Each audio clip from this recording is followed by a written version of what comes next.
Yoğursam yoğuruk atım. Yoğuruk gelir yanıma diye. Yoğursadan hadi. Sen önüne yarar mı da var kendisi. Hem de senin önüne yararsın. Olma şeyle yaradı. Vay bol ayttıra kendisi. İnne marşı cigin öğleninde de şu toy hizmetlerini. Ne deyip bolsa? Mın bedeklerini ayıp, nakarlarını Yok yine mi koyun toyunu düşünü. Ne deyip bolsa? Ha o ne deyip bolsa? Yiyeceğim koyun toyunu düşünü. Sen koyun toyunu düşünü. İnşallah. Men koyun toyunu düşünü. Bor. Ne deyip bolsa? Hem de şunları. Ne deyip bolsa toy etse. Dine acayip toy hizmetlerini tutar. Gene düşünden tutalım geleni biliyor musun sen? Ha o. Şun var ha. Ha o. Merhamatlı.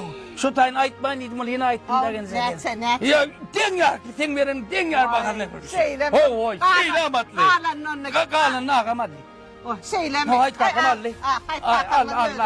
Onu oyun yok dedin. Sen kalanına var ya tıkke böldün göz kulak. Yo men göz kulak kurcak kulyan var bana da getirin ağır. Ay Bu diye. acayip toyulmakları var. Yeni- Yerlerden dur ödüm içeceğini. Bu loş görür ay.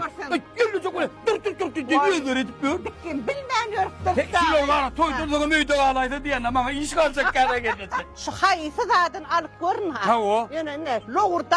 Ha o. Arası da da. Arası pek iyilerin ne Ay çok öyle mi doğru. Ha o. Loğurda. Anonun mikmanları karşılayın gelirse. Karşıla derro. Bal ya.